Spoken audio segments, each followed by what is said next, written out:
The culling chamber smelled like metal and fear.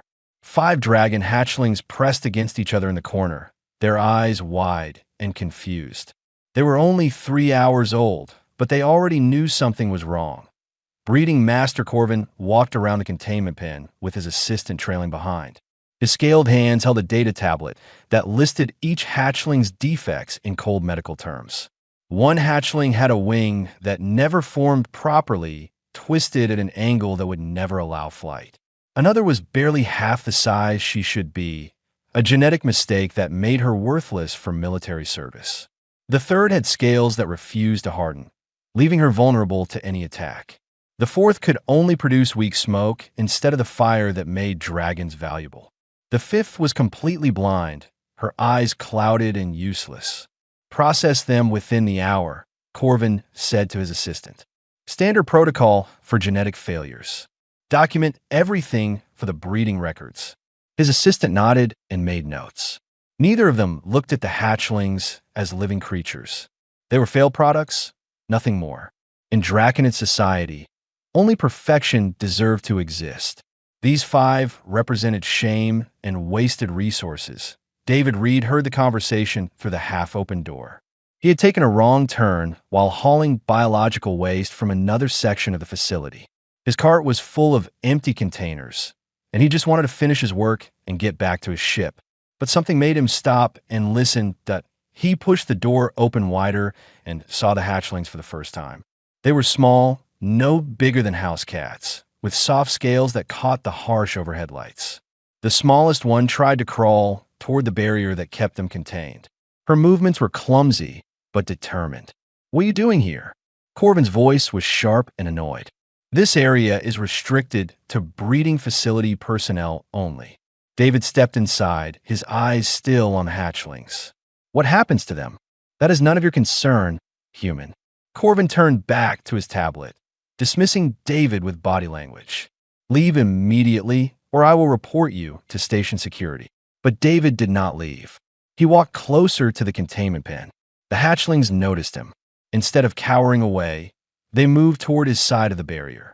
The blind one tilted her head, sensing his presence through sound and smell. The small one made a soft chirping noise. "They will be euthanized," the assistant said, apparently thinking David would leave faster if he got an answer. "It is the merciful thing to do. They cannot survive without constant care, and they serve no purpose. They are defective." David's jaw tightened. He had a younger sister back on Earth who was born with a heart condition. Without medical intervention, she would have died before her first birthday. But humans did not give up on their family just because they were born different. His sister was now a teacher with 2 kids of her own.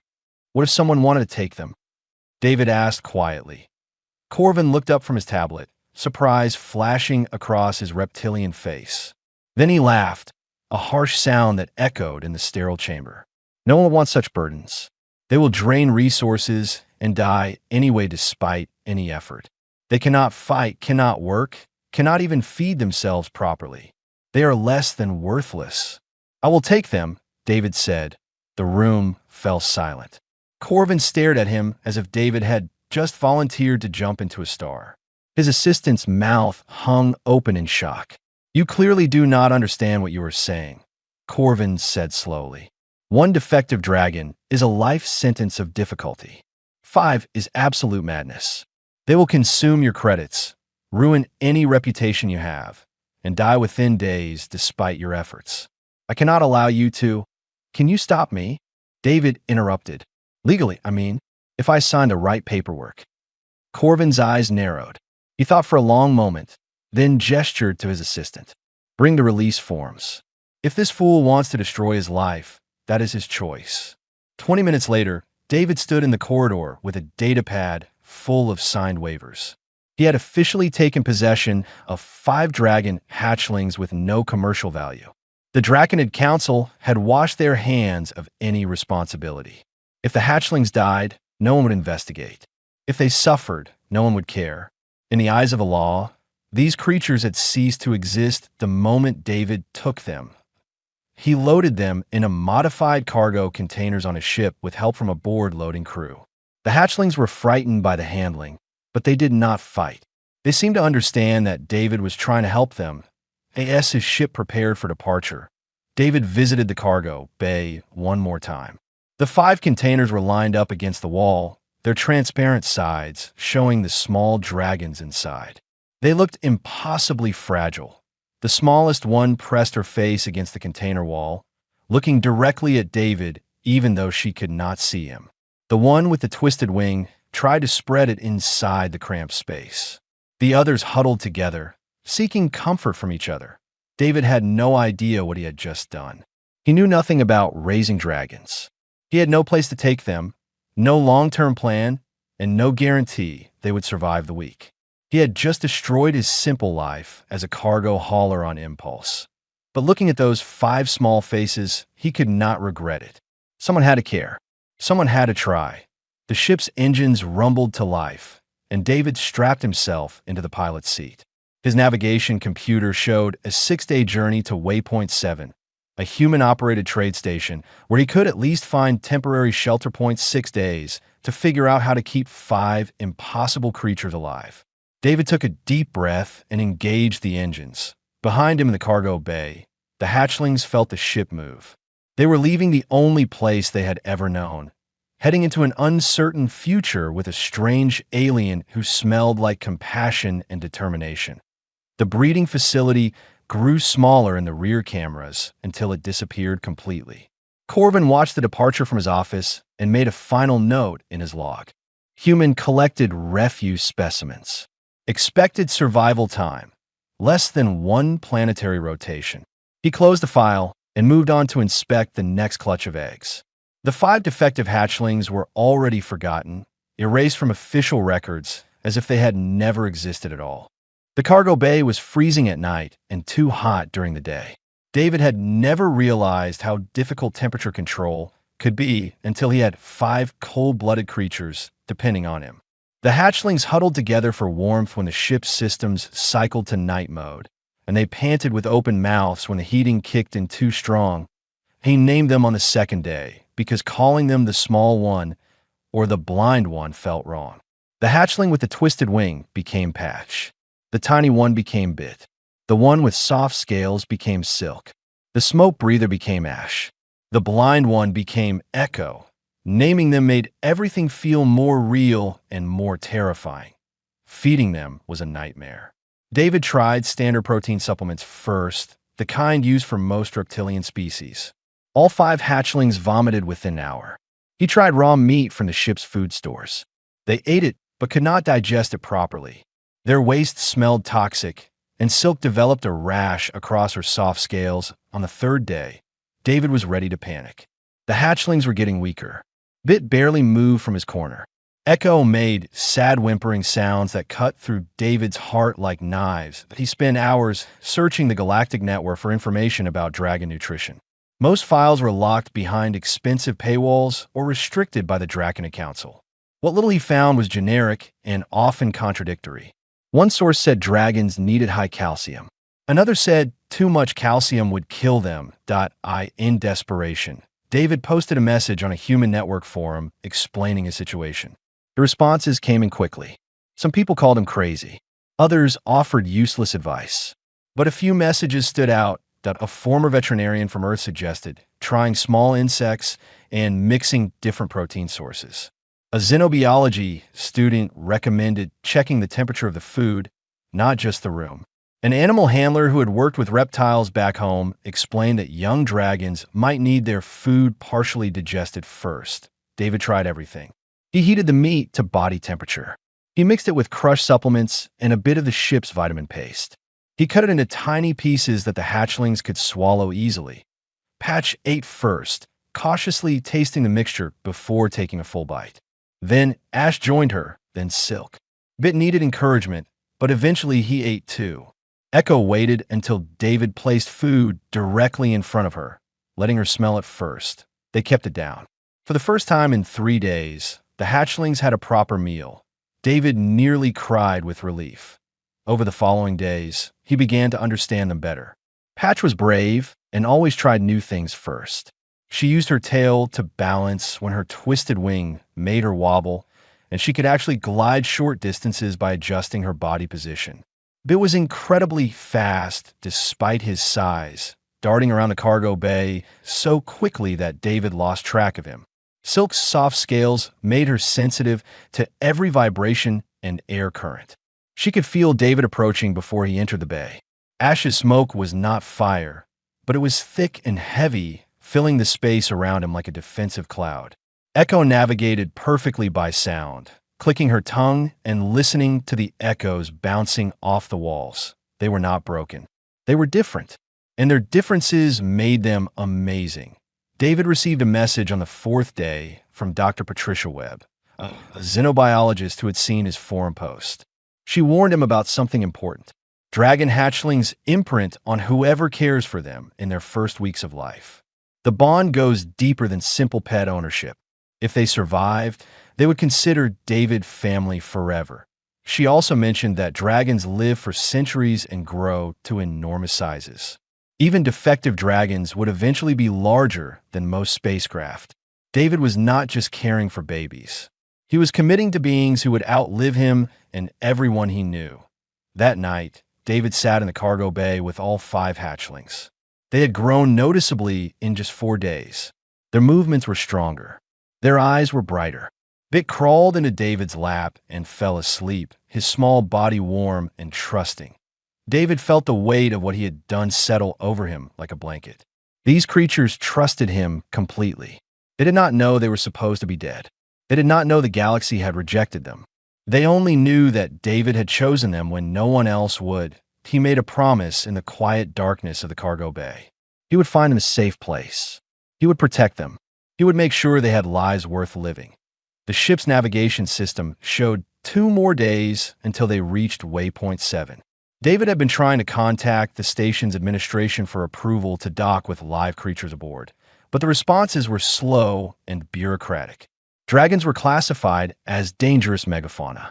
There were regulations and permits and inspections. Finally, after hours of negotiation and several bribes disguised as expedited processing fees, David received temporary permission to dock in a quarantine bay. He had 2 weeks to find a permanent solution, or the hatchlings would be confiscated by station security. It was not much, but it was something done on the 6th day. As Waypoint 7 appeared on the view screen, David gathered all 5 hatchlings around him. They were alert and curious, sensing the change in their routine. Patch spread her twisted wing. Bit's tail twitched with excitement. Silk pressed against David's leg. Ash puffed small clouds of smoke. Echo tilted her head, listening to new sounds as the ship prepared for docking. "I do not know what happens next," David told them quietly, "but I promise I will not let anyone take you away. You are safe with me." Patch chirped and rubbed her head against his hand. The others joined in, a tangle of small dragons surrounding their human protector. The ship docked with a metallic clang. David's old life as a simple cargo hauler was over. His new life, whatever it would become, was just beginning. He stood up and headed for the airlock, 5 dragon hatchlings following close behind. Station security escorted David and the hatchlings to Quarantine Bay 7, located in the oldest section of Waypoint 7. The room was designed for biological inspections, not living creatures. White walls reflected harsh overhead lights. The temperature controls were locked at a standard setting that made the hatchlings uncomfortable. There were no soft surfaces, no places to hide, and observation windows on 3 sides where station personnel could watch them like zoo animals. The hatchlings huddled together in the center of the room, overwhelmed by the unfamiliar environment. Guards stood outside the windows, some curious and some disgusted. David heard whispered comments about contamination risks and stupid humans making trouble. He tried to make the space more comfortable. He requisitioned blankets and created a nest in one corner. He adjusted the lighting to be less harsh. He brought in his portable heater to add warmth. The hatchlings gradually relaxed, but David could see the stress in their body language. They were growing fast now, each one the size of a medium dog. The small quarantine bay felt cramped. Word about his situation spread through the human sections of the station faster than a hull breach. By the 2nd day, David started receiving visitors. Doctor Raymond Park arrived first, the station's chief medical officer. He was a serious man in his 50s with gray hair and tired eyes. He examined the hatchlings through the observation window, making notes on his tablet. "I need to inspect them directly," Park said. "Standard quarantine protocols." David hesitated but agreed. Park entered the bay wearing protective gear that made him look like a hazard response team. The hatchlings did not like his appearance. Echo became distressed, unable to identify this strange-smelling intruder by sound alone. She released a burst of compressed air from her throat, a defensive reflex that created a deafening screech in the enclosed space. Park stumbled backward, startled and disoriented. Before David could react, Patch and Bit moved between the doctor and their sister. Their small bodies formed a protective barrier. They were not attacking, just defending. Their message was clear: "Do not hurt our family." Park stood very still. His eyes moved from one hatchling to another, seeing something he had not expected. These were not mindless animals. They showed intelligence, loyalty, and family bonds. They protected each other. He finished his examination quickly and left without issuing a negative report. At the door, he paused and spoke quietly to David. "You have 3 days to figure out your next move. After that, I cannot protect you from station regulations." On the third day, visitors started arriving with offers of help. Anna Rodriguez came first, a hydroponics engineer with kind eyes and dirt under her fingernails. She brought fresh vegetables for David and explained that she had heard his story on the station message boards. "I have a cousin back on Earth who runs a sanctuary for disabled animals," Anna said. "I called her last night. She gave me some advice on what you might need." Anna returned that afternoon with supplies: proper bedding, temperature-regulating mats, nutritional supplements designed for reptilian species, and a list of foods that might work better than what David had been providing. Timothy Chung came next, a maintenance worker who had lost both legs in a mining accident years ago. He moved easily on advanced prosthetics that hummed softly with each step. He stood at the observation window for a long time, watching the hatchlings play. "This station has a community of people like us," Timothy said. "Humans who do not fit in anywhere else. We look after each other. If you need help, you are not alone anymore."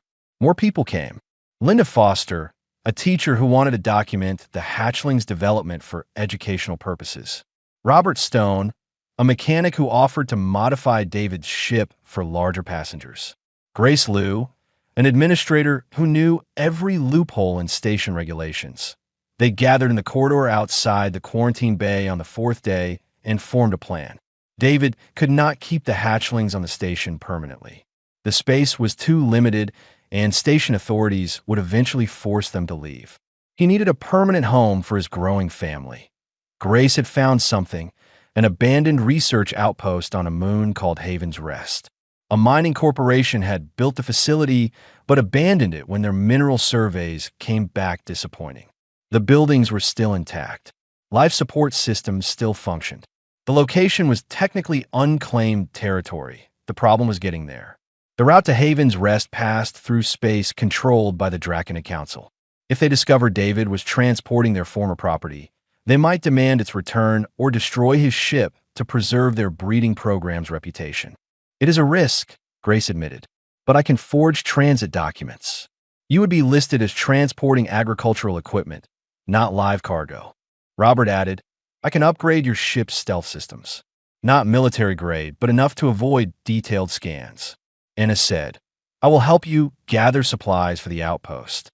You will need months of food and materials." Timothy looked at David seriously. "This is your decision, but whatever you choose, we will support you." David thought about it for exactly 3 seconds. The hatchlings needed space to grow. They needed freedom. They needed a real home, not a quarantine bay or the cargo hold of a ship. "We go to Haven's Rest," David said.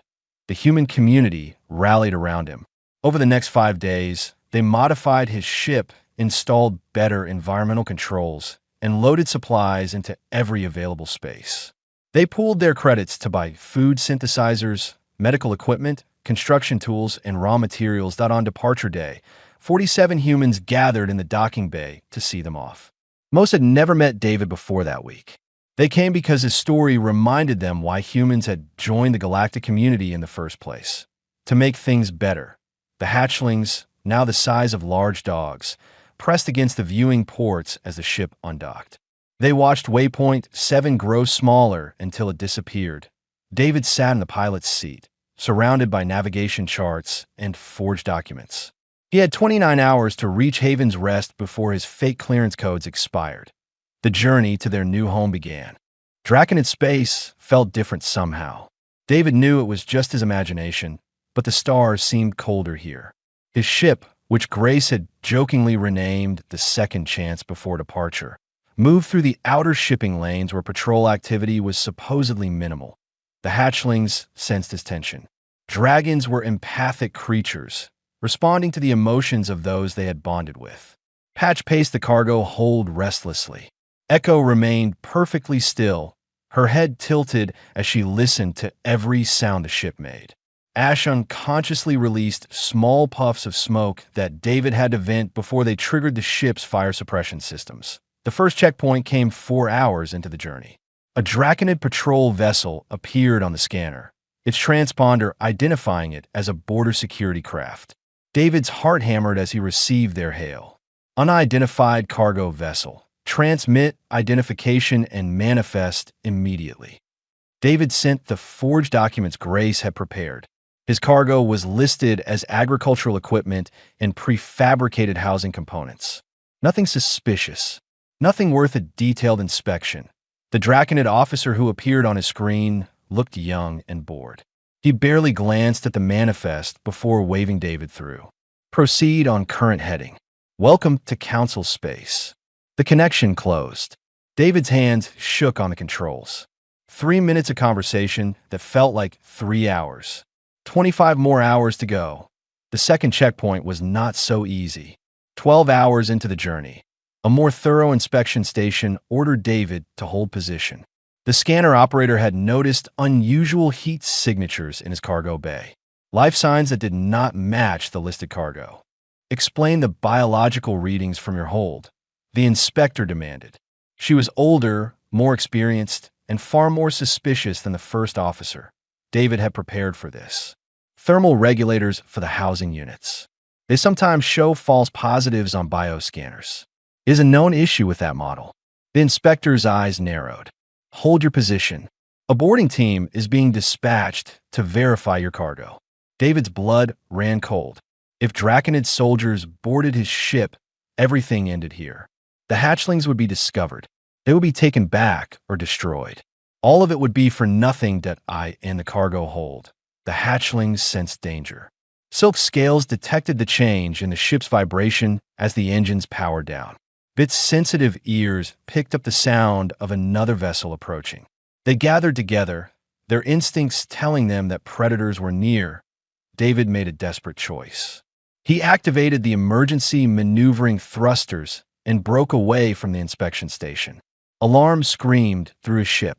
The patrol vessel immediately gave chase, demanding his surrender. But David was not surrendering. Not now. Not ever. He pushed his engines beyond their recommended limits.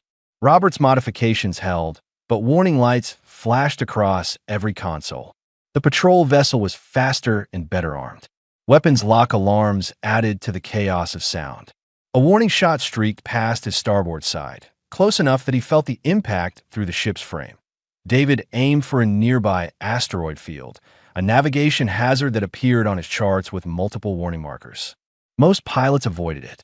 He was betting his life that he could navigate it better than a military vessel designed for open space combat. The chase became a deadly dance.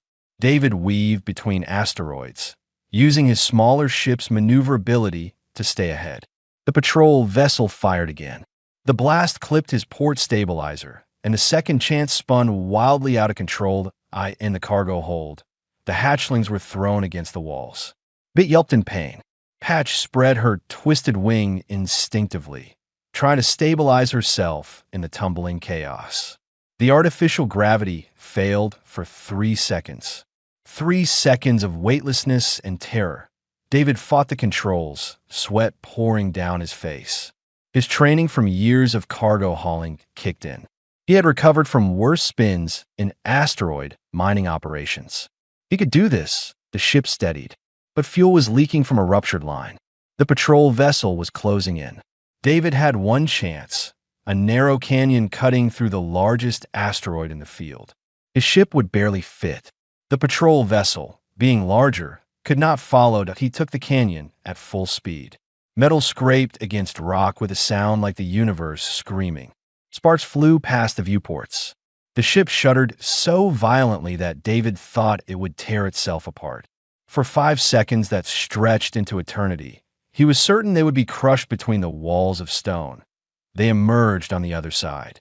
The patrol vessel tried to circle around, but David was already engaging his jump drive. Jumping this close to a large gravity well was prohibited for good reasons. The risk of misjump was enormous. They could end up anywhere. They could end up scattered across multiple dimensions, but staying meant capture. David activated the jump, space bent. Reality twisted. The second chance disappeared from Draconid's sensors. They rematerialized in an empty region far off any navigation routes. David checked his instruments with hands that would not stop shaking. The ship was badly damaged, but functional. They had enough fuel to reach Haven's Rest, but not enough for any mistakes. He stumbled to the cargo hold and found the hatchlings injured but alive. It had a deep cut along his side. Patch's twisted wing had been damaged further. Silk trembled uncontrollably. Ash had burn marks where he slid against hot metal. Echo made distressed clicking sounds. David used his limited medical supplies to treat them. He was not a doctor, but he tried his best. The hatchlings accepted his care without resistance. They understood he had saved them. As David bandaged bits wound, he realized something important. The Draconid Council did not hunt these creatures because they were defective.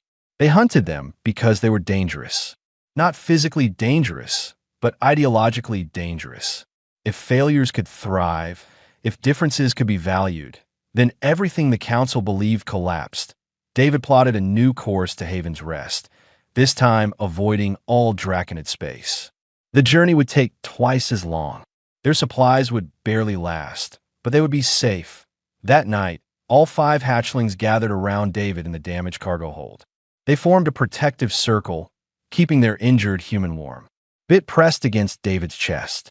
Patch rested her wing across his lap. They were family, bound by survival and choice. David whispered into the darkness, "We are almost home." The moon appeared on the view screen like a promise. Haven's Rest orbited a massive gas giant, its surface covered in rust-colored dust and dark rock formations. The abandoned outpost sat near the equator, a cluster of prefabricated buildings that had been designed to house 50 miners. Now it housed 1 human and 5 dragons. David's landing was rough.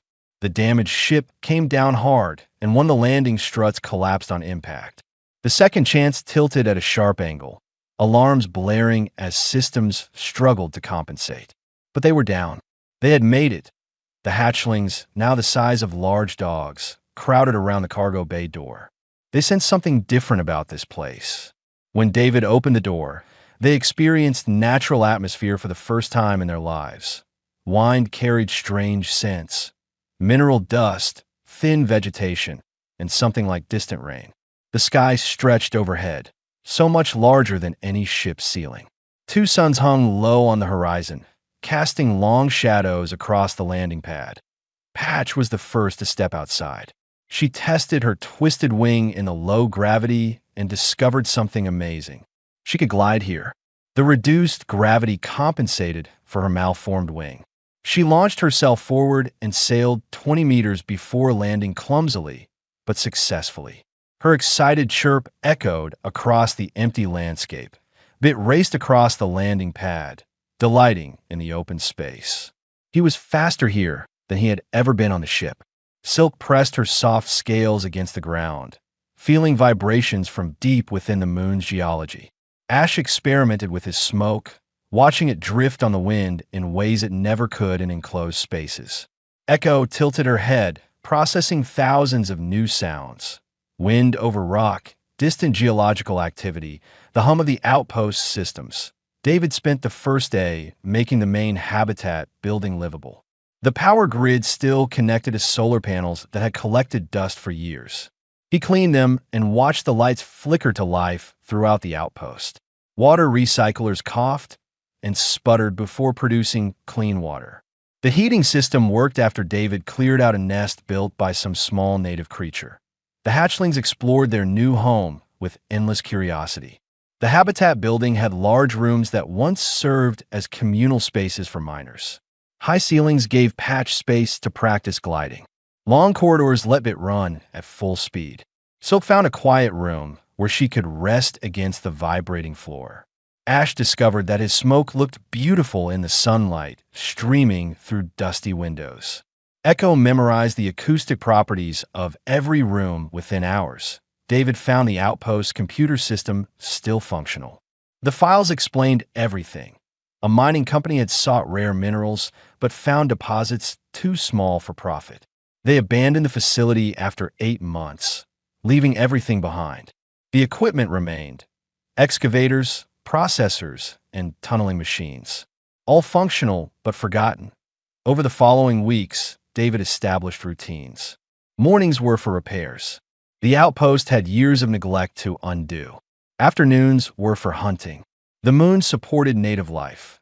Small reptilian creatures, insect-like animals, and tough plants that grew in sheltered areas. The hatchlings learned to hunt under David's supervision.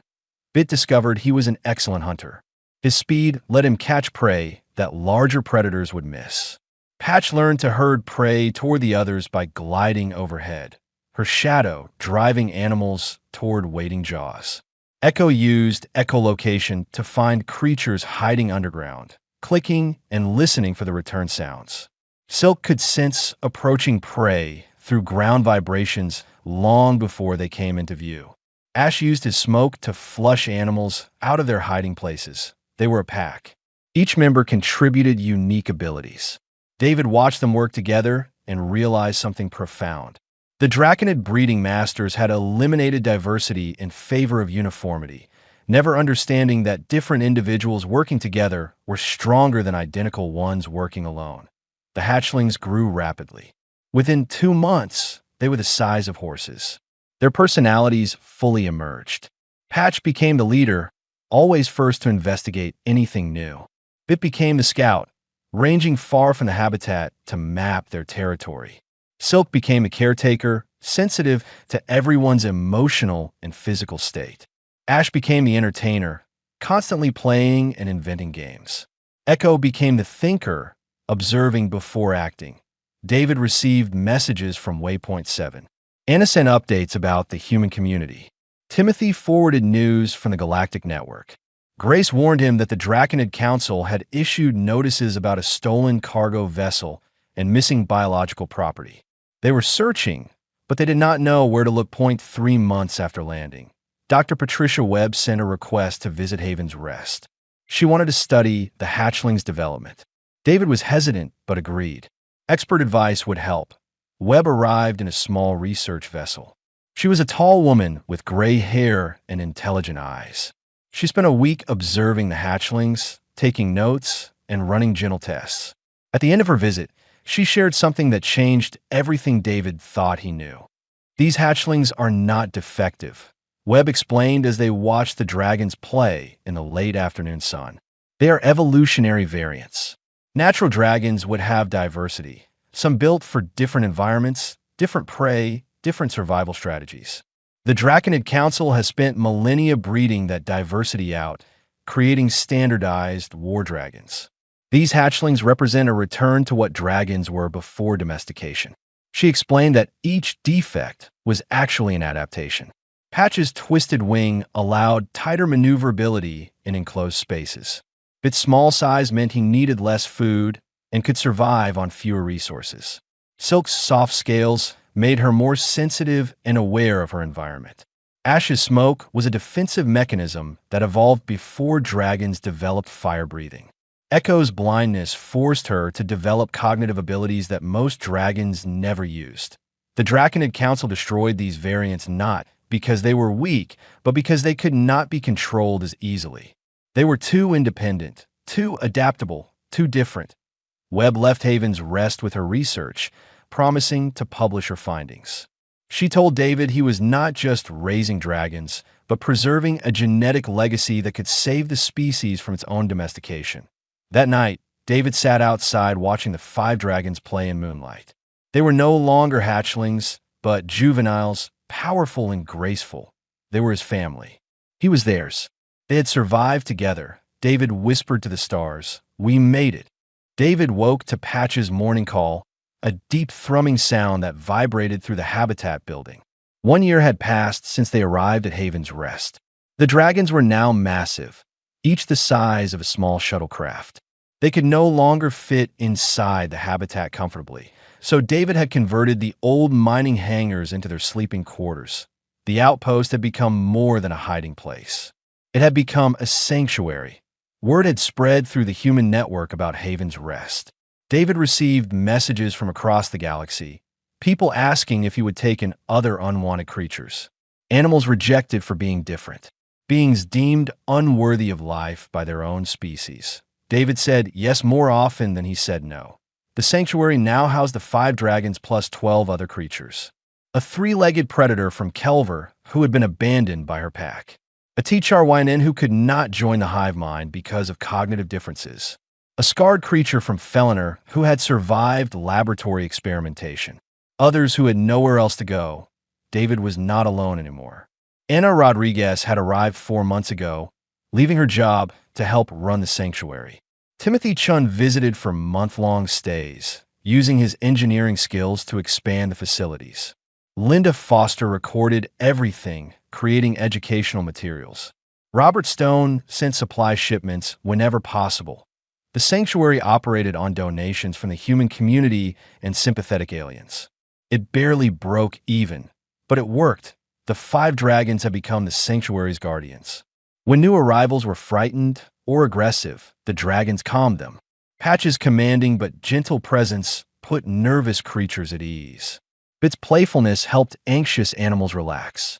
Silk's sensitivity allowed her to detect emotional distress before anyone else noticed.